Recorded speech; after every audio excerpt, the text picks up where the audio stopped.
Hello வணக்கம். இன்றைக்கி நான் 1 கிலோ கொத்தமல்லிக்கு 1 கிலோ கொத்தமல்லி வறுத்து வச்சுருக்கேன். அதுக்கு புழுங்க அரிசி அரைப்படி அரிசி வறுத்து வச்சுருக்கேன். இந்த அரிசி 1 கிலோ கொத்தமல்லியில் வறுத்து வச்சுருக்கேன். இந்த வறுத்து வச்சுருக்கிற அரிசியோட சூடாக இருக்குது. ஏனே காப்பி அறுத்து போட்டிருக்கேன். வறுத்து இந்த புழுங்களையும் உள்ளே போட்டு மிக்ஸ் பண்ணிக்கிறேன்.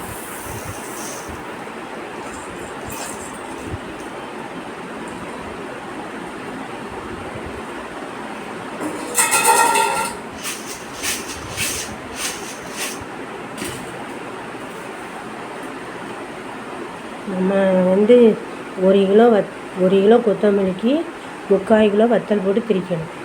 அதை இந்த காம்பை கட் பண்ணி போட்டுக்கலாம்.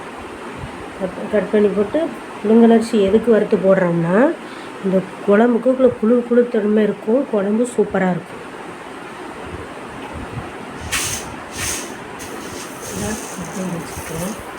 சூப்பராக இருக்கும். காய போட்டு எடுத்து வச்சுருக்கேன். இந்த இடத்துல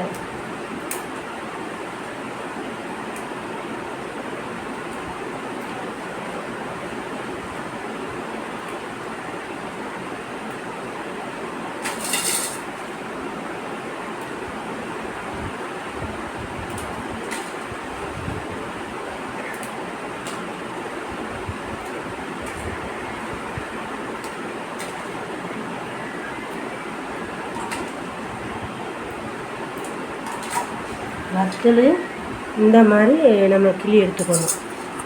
காம்பை ஏன்னா ஃபுல்லாக நம்ம பிச்சு எடுத்தோம்னா விதெல்லாம் கீழே விழுந்துடும். அதுக்காக நான் இப்படி தான் கட் பண்ணுவேன்.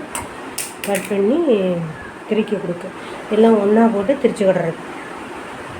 நம்ம இதை திரிச்சிட்டு வந்தவர் பார்த்திங்கன்னா அந்த புளி குழம்புக்கு எல்லாத்தையும் போடுறது. நான் வத்தலை இப்போ இதேமாரி வச்சு கொண்டு திரிச்சிட்டு வந்துடுறேன். நான் வறுத்து கொஞ்சம் ஆறினோன்னே திரிக்க வேண்டியதான். நம்ம கவத்தில் இதேமாரி கட் பண்ணிவிடுவோம். இங்கே பாருங்கள், மசாலா பொடி திரிச்சிட்டு வந்தாச்சு. இப்போ நல்லா திரிச்சிட்டு வந்தாச்சு மசாலா பொடியை. இதை ஆறணுன்னா டப்பாவில் எடுத்து வச்சு விட வேண்டியதான். 1 கிலோ மல்லிக்கு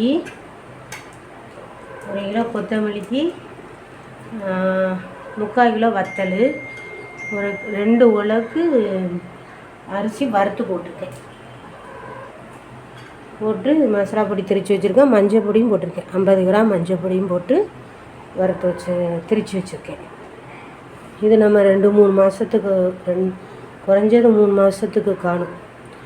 இது மீன் குழம்புக்கு போட்டுக்கிடலாம். புளிக்குழம்பு, வத்தக்குழம்பு, கறிக்குழம்பு எல்லாம் போடலாம். நான் சின்ன சீரகம், பெருஞ்சீரகம்லாம் இதுக்கு நான் போடலை.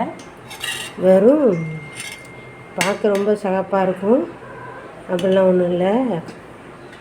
கரெக்டான மசாலா பொடி தான் போட்டிருக்கேன்.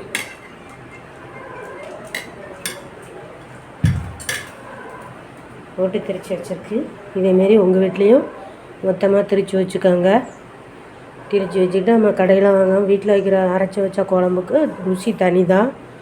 அதுமாரி எல்லா குழம்புக்கும் மட்டன் குழம்புக்கு போடலாம், சிக்கன் குழம்புக்கு போடலாம், எல்லா குழம்புக்கும் போட்டுக்கலாம். சாம்பார் பொடி அறவே இல்லாட்டா கூட டகுனியில் ஒரு கரண்டி எடுத்து போடலாம்.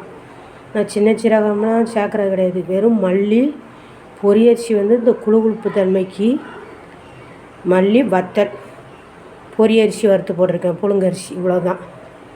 இதேமாரி உங்கள் வீட்லேயும் வறுத்து வச்சுக்காங்க, திரிச்சு வச்சுக்காங்க. மஞ்சள் பொடி போட்டுக்கலாம். நன்றி, வணக்கம்.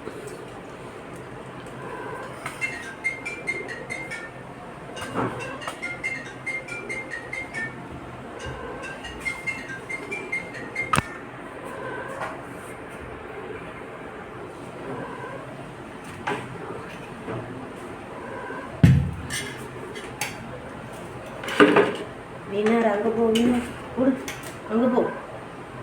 என்ன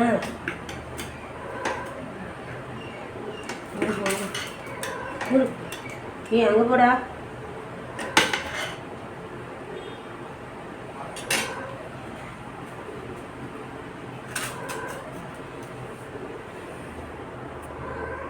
இதேமாரி உங்கள் வீட்லேயும் செஞ்சு பாருங்கள். நன்றி, வணக்கம்.